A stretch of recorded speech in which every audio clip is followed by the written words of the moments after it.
Okay, hi everyone. So, we are doing a series on God, on spirituality, on religion, on lots of different voices and ideas regarding struggle, regarding faith, regarding spirituality. And this is part two. I'm now bringing on,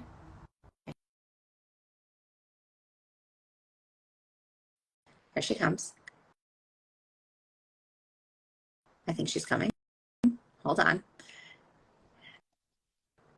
Here she is. Okay, here she is. So Kayla is actually someone who I've known for a really Like long since I'm time. a Let's just baby. discuss that for I don't know the baby, but for a long time. And I've watched Kayla blossom into this incredibly thoughtful and deeply spiritual person who has gone through lots of her own struggles and has vacillated back and forth in terms of her relationship with God. Um, and I don't want to speak for you, but part of your struggles and part of that tension was you wanting to delve deeper and wanting to like really figure out how you could make sense of all of it.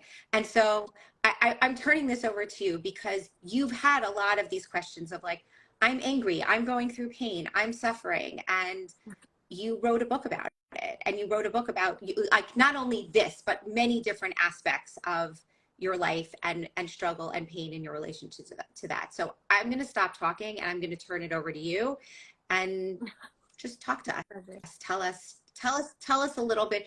Give us a snippet. We're not obviously, we can't possibly do justice to the entire premise of your book and everything that you have gone through in this short amount of time, but give us a little bit of a So I window think as that to how like you in approach this the idea. book is like it's like a whole book, but I think for this specific conversation, it's speaking about specifically going through struggle. So first of all, like I don't like struggle comparing or like saying like, oh, I also am struggling. Like everybody's struggle is very, very unique and feels very like big and alone. And it's very hard. Specifically what I went through was like, I went through a lot in my life. And by the time I was 23 years old, I had been through like enough trauma for an entire life. And I got very angry. I was at a point where I was like, am I your punching bag? Like, what's going on? And it wasn't necessarily the same struggles as everybody else, but it was mostly just it kept coming. Like every time that I got over something, every time that I dealt with something, there was another blow, there was another blow. And it was just like I ended up getting really angry at God and just being like, what is wrong with you? You put me on this world, you asked me to do things, and then you just like torture me and you just like totally make my life a living hell, and I can't do the things that you want me to do. So my first reaction was, screw you. If you're not going to take care of me, I'm not going to take care of you. And I just stopped doing everything because I had no reason to be religious. There was no reason at all. And I just couldn't care. And I was like, you don't care about me, I don't care about you. But it got to a point where it was, I'm married to a rabbi. So it got to a point where it was like, it was getting a little bit complicated. My husband sat me down and he was like, listen, like either we're going to figure out how to live together and you being secular, me being a rabbi, or like you're going to have to come. There has to be a plan. So I decided to give it one last ditch effort to see if there's anything in merit here. And one of the first things that I had to contend with was my relationship with Hashem. Just like, what do I feel about God? Is he the devil or is he a God? And I think that one of the biggest things that helped me was my mom. Actually, she was like, you can be mad at him. You can be angry at him. It's still a relationship. Even if you're not speaking to him and you're on silent, you're giving him the silent treatment, that's still a relationship. You're still mad. She actually always used to say it to me about her. Like, it's fine if you're giving me the silent treatment because I'm still your mom, like that's still a relationship. And she changed it to say it about Hashem. So I just had an experience. My son was born and I clinically died when he was born. I fell into a very, very bad depression. I was suicidal. It was a very horrible year. It was horrible from every single aspect. He never stopped crying. It was just bad. And when things started getting better, like a little bit, like a tiny bit, I found out I was pregnant. And I was told by everybody in my life, my doctors and everybody, that I have to get an abortion or I'm going to die. And it was an incredibly, I don't want it, but I don't want to get an abortion. And I was just like, I couldn't do it. And I remember screaming, crying, cursing at God. Somebody had said to me that God put the baby there, and I was just yelling. And I even was yelling. I was like, there are so many people in the world who want a baby. What are you doing? What is wrong with you? Like, look around. You're crazy. And I was yelling and yelling and yelling. And I fell asleep crying, and I was like, you need to take care of this. This is your problem. You need to take care of this. I'm not your punching bag. I'm done. Deal with it. And it was a very chutzpahdik encounter, right? And the next morning I woke up and I had a miscarriage. Now, that is like a really stressful, horrible thing to go through. But in that situation, it really showed me that Hashem was listening. He took the decision out of my hands. And from that time on, whenever I was going through something and go through things, there's a breaking point where you just say, I'm done. You need to deal with this. And my father said it best. He said when he moved to Israel and he was going through some struggles, he told Hashem, you want me to be a rabbi and take care of people and do kira? This is what I need. If you want me to accomplish this mission that you put me on the world to do, this is what I need. And you can demand that, and you can be angry, and you can talk to Hashem like that, and you can be like very, chutzpahdik. You could. And it really has helped me. I just had a situation a few weeks ago that we were looking for a house and we're about to be like homeless. Like, we're in a rental that we're losing. And it was very stressful. We were losing every single house that we were going into. It was just horrible. And I remember we lost one last house, and I laid down outside in the rain and I was like, Hashem, I'm done. If you want me to live in Paramus, you need to find me a house. Put the house in my lap. This is like a small struggle. Yeah, this is like not the big, this is like first world problems. But like, I was like, I'm done. I'm not looking for a house anymore. You need to find me a house or I'm moving back to Pomona. Like, I'm not doing this. You put me here. You want me here. You make it happen. I'm done. And that was Friday. Monday, somebody called us and she was like, I'm not putting the house on the market, but do you want it? And we got the house. But by Tuesday morning, we had the house. It was insane. And there's like this level of just like being like, you want me to do this, you make it happen. Like, you're God. Okay. I hear you, but I need to push back because I'm speaking and holding the voices, and I'm holding the stories of everyone in this community. And that doesn't happen for everyone. Like, let's just call it what it is. It does not happen for everyone. Like, you can pray and you can just say, okay, it's all yours, it's fine. And it doesn't happen. Like, you don't lose the baby in your situation, or the people in my community, right? The people want a baby, or they want to keep the baby, or they want more babies, or whatever they want. It doesn't happen like that for everyone. So I'm pushing you, and I'm just saying, like, great, fine, okay. And there's a very important concept here of like letting go, and like this, like, we've talked about it before, this like radical acceptance of like, you're in charge, you got to take care of this because I'm done. Fine. Okay. So but think there's like an important nuance here. So then what? Right? Like, for example, right now I'm going through something that I've been going through for the past year, and it didn't work, right? I was like, you need to do this for me, and he didn't. And the answer was no so far. So I think that there's an element of like a nuance here where you're saying like, Hashem, whatever, like, if you're in control, you do it. But then there's an element of saying, but you're in control. So like, there's two types of people who go through struggles, right? We have in the Jewish history, we have Choni Magal and we have Rabbi Akiva, right?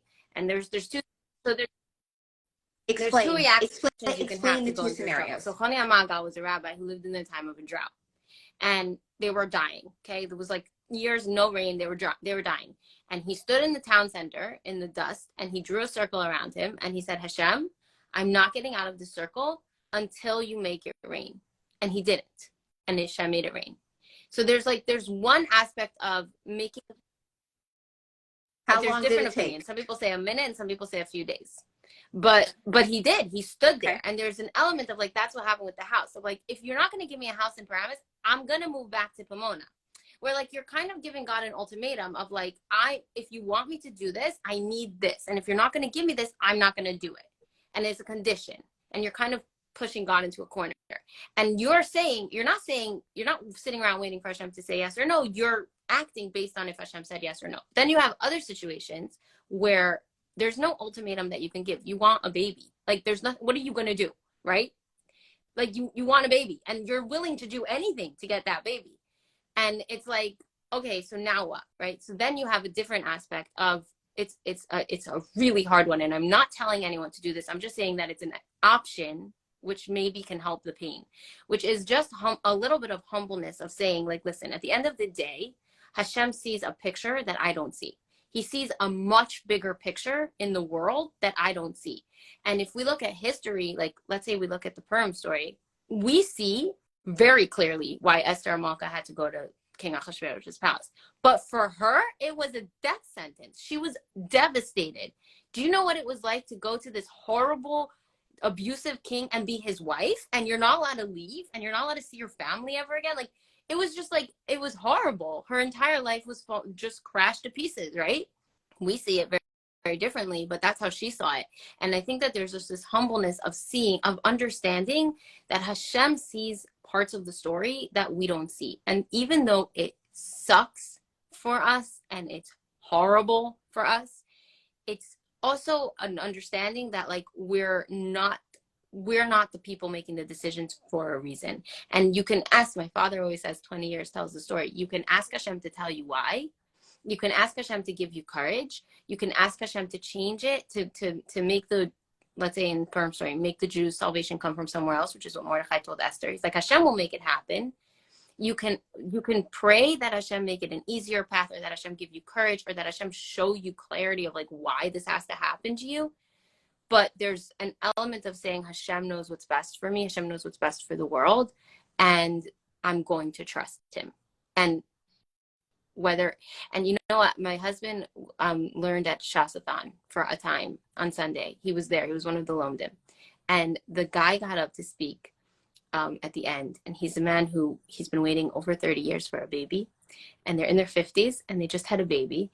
And he said that he was like, we gave up. Like we just said, you know what, this is what Hashem wants from us. The doctors had no answers. He had tried every skula. He had tried every trick. Like they had tried everything. And they were like, you know what, this is what Hashem wants. And they really fully accepted the fact that this is what Hashem wants. They happen to have gotten a baby, but I don't think it's because they accepted it. I think that's a separate thing. But I think that he was saying that there was a sort of peace that came to them when they were like, Hashem knows what's best. And like the Havdil, because I went through this and I kept pushing back. I was like, Hashem thought that what was best for some people was gas chambers. So I don't know if I fully trust that what Hashem thinks is best for me is something that I'm willing to do. Like sometimes what he thinks is best is really straight up evil in my life. So that was when my husband, or right. Like, I don't know in the world. If I was or in the Holocaust, world, right, that I would be able to come out with strong faith. Because I'd be like, excuse me, I'm glad that you think this is great and right and amazing, but like, what about me? Like, what about my body? What about my pain? And I think that's where my husband comes in, where he's like, that's why some people came out of the Holocaust with stronger faith, because they put all of their trust and they just said, they gave in. They were like, you know what? I'm just a little person in a big world, and he's God and he knows better, and I'm just going to give in. And it's a level that like I struggle with every single day, because things happen and you get really angry. And I had a situation recently where it was just like another big fat like blow, just another big fat punch. And I remember I called my father and I was like, every time I pass a test, he sends me a harder test. Should I just stop passing tests? Like, is that what he's trying to tell me? If I don't pass this test, then I won't get any more tests. So I'm just gonna like be a big fat baby and cry and scream and rant and be mad and not have any faith. Right. And my father was like, it's not a test. It's just something that you're going through, and he's holding you. It's not a test. It's something that you have to go through for some reason, and he's holding you through it, and he's going to carry you through it and make sure it's okay. He's your friend. He's on your team. And it was like such a different like mindset perspective of like such a different shift from like him across from me throwing things at me and me just like batting them out of the way, versus him next to me being like, you have to go through this for whatever reason, but I'm going to hold you through it, and I'm going to make sure you're okay. And he did. I mean, it sucked, but he did. Right. I think that was, that's the piece that I was really looking for, because, the stories that I carry of, the people who haven't had kids for 5 years, for 10 years, who have tried every single possible treatment, who have tried donor eggs, donor sperm, who have all the possibilities, the people who've been told no over and over and over and over again. And they're like, we've done all the things. We've given it up. We've already said, okay, you're in charge. And it's still hard to hear the answer no. It's still hard. And then the question is, how do you still believe, and how do you still connect when you feel like, what did I do? Why am I sitting in this space, and why did you choose me for this test? And I'm seeing all of these other people who do not have this test. Obviously they have other tests, which we don't know anything about, because we never know what people are going through internally, but it's having children or not having children is a very it's a public test. It is a correct. It is obviously very private, but there is an aspect of it that is very public. And so that gives us a different layer to the struggle, which is not 100% akin to some other private struggles. 100%. I think that I want to just say one thing, that I sound like I have it all figured out, and like I'm like, just do this and this and you'll be fine. It's really a daily struggle for me. And I don't, like I told you before, like I talk about what I went through, not what I'm going through, but like I went through hell, and I found God in that hell. Like I found a relationship with God in that hell, and that finding that relationship and figuring out a safety zone with him, and becoming like very close to him, having like a very personal relationship with him, really helped me get out of that hell. But once I was out of that hell and more things came, it's like when things are good and things are okay, you work on it so that when things suck, you have something to lean on. But it's something that I constantly have to work on, and it's an option. It's something that you can go for, just like a rope to catch onto when you feel like you're literally just, you can't do this anymore, and you're just, it's not worth it. Like you just like, I don't know. I had thoughts that was just like, why am I even here? Like, what's the point?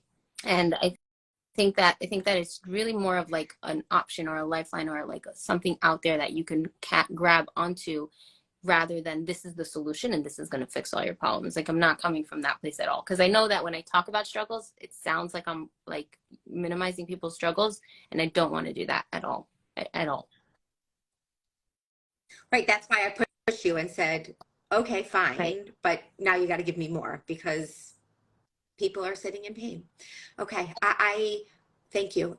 Everybody needs to hear this. It's, we are having these conversations and offering different perspectives on struggle and how to relate to Hashem. And everybody has a little bit of a different voice. Kayla's voice is one where she comes and she's been all the way down there. She's been all the way down there. One who knows, and she's had to dig her way back. I voice note you whenever I'm like, I voice note you. So it's like, I think but I hope everybody has the Yeshua soon, because this is just like, enough is enough. Just...